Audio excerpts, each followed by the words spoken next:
Hello, Bruce Fulton here, welcoming you to the introductory lecture for the course Management for Information Professionals. This course is one of 5 courses required for the Graduate Digital Curation Certificate in the College of Information Science at the University of Arizona, and serves as a distributed elective for the Master of Arts in Library and Information Science and Master of Science in Information degrees. For an overview of the course, I'll refer you back to the syllabus at this point. This is the introductory lecture for the first unit of the course, and what I want to do here is provide an overview of the unit material and set the stage for the next few units that will be related to some fundamental principles of management and high-level strategic planning.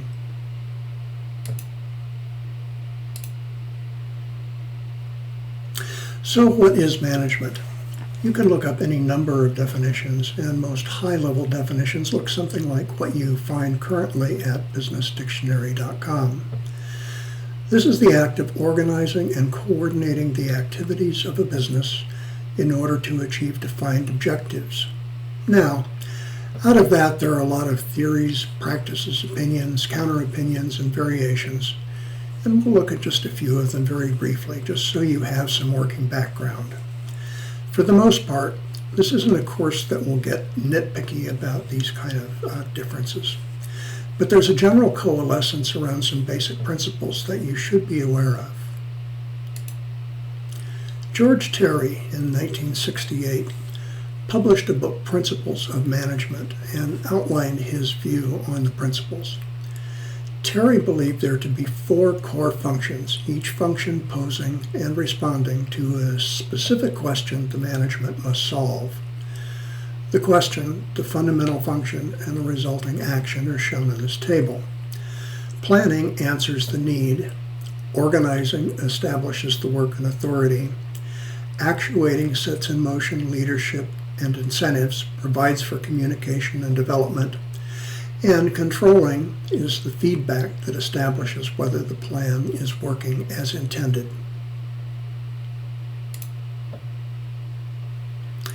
In 1976, Harold Kuntz and Cyril O'Donnell published an essay titled Management, a Systems and Contingency Analysis of Managerial Function that built on the work of Terry.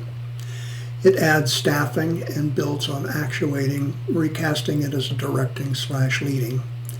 This version of the functions is probably the most commonly cited, and it's been widely and variously interpreted nearly to death. This is the version I was taught back in the day, and we called it POSDOC for short. You can find several YouTubes on it and on each of its parts.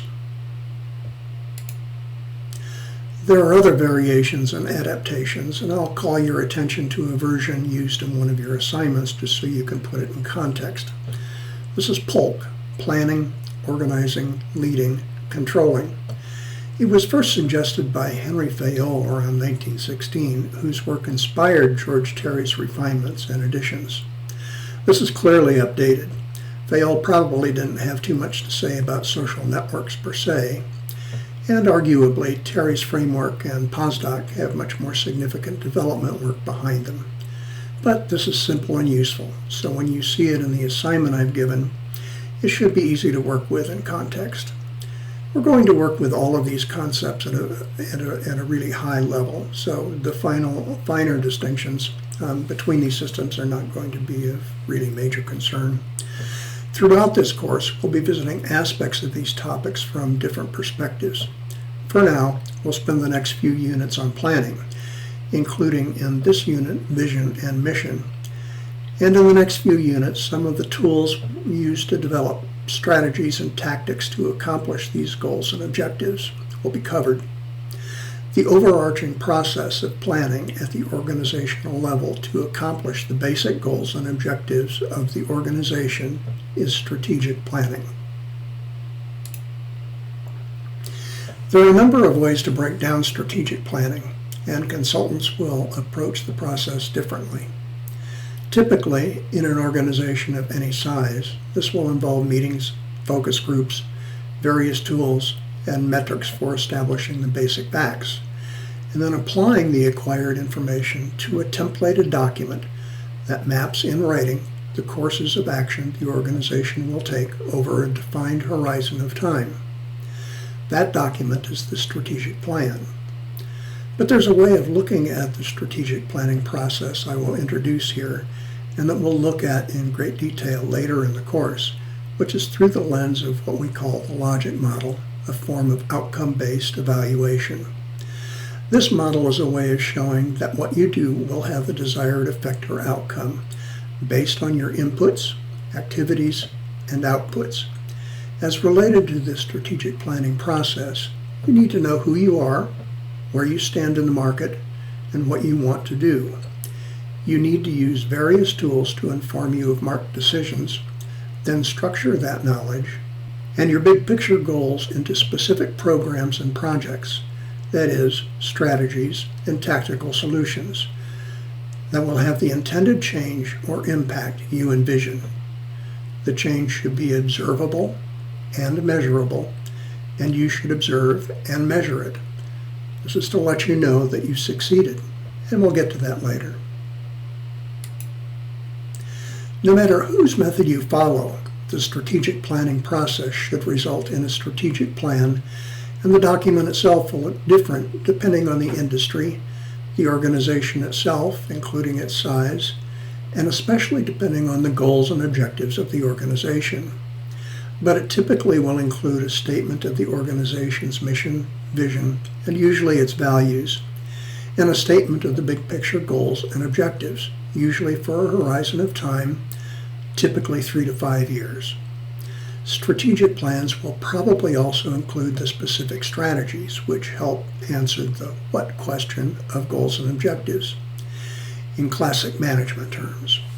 Strategic plans may also include tactics, which in the classical sense means the how of your organization's plans, that is, the actions your organization will undertake. Programs are the ongoing activities your organization performs.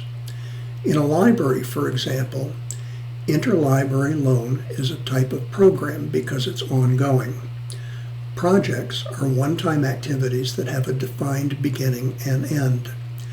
Developing or installing new interlibrary loan software would be a type of project benefiting the interlibrary loan program. Strategic plans may or may not include organizational tactics depending on the purposes for which the organization puts the strategic plan to use. Programs and projects usually have their own planning processes and documents, so not everything goes in the strategic plan. In fact, there are many kinds of planning documents, often broken out this way. The strategic plan is at the organization level, executed by the director, manager, or CEO type. But in larger organizations, the CEO isn't involved in planning for every tactical activity. So there are planning processes for projects and programs and for operational activities. Many organizations treat contingency planning as a separate process. We'll be interested in things like digital management and digital preservation and in overall project management processes, and we'll be looking at those soon. But for now, let's return our focus for this unit, the strategic plan, and its first component, mission, vision, and value. The vision statement tells the world who you are and where you will be or what you expect to achieve or accomplish at some point in the future. This is your direction, your compass, and it's what will draw both customers and employees to your door. The mission statement tells people what you do in order to achieve your vision. The mission is cause, the vision is effect. The mission statement persists over time, whereas your programs and projects may change. It's not a detailed list. Save those for your goals and objectives. But rather it's a very basic statement about what you do. For example, Sweet Green Products' mission statement is to inspire healthier communities by connecting people to real food. That's it. There are many examples in your readings. The value statement often represents your priorities and core beliefs to the public. Often these will refer to treating people equitably and with respect, acting with integrity, and so on.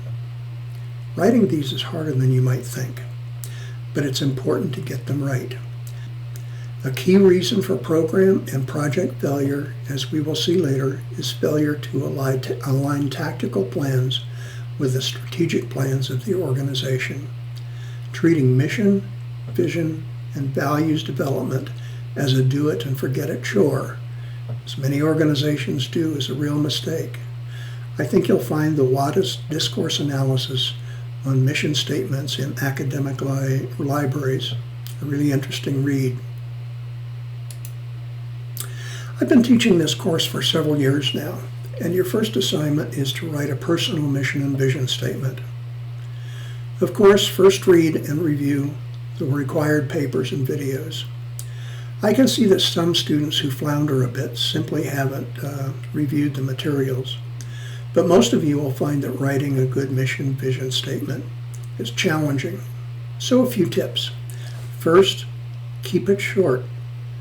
The process that the M-Libraries Guide takes you through can result in a lengthy list of factors, but what you should end up with and submit should be a couple of sentences, not even a paragraph.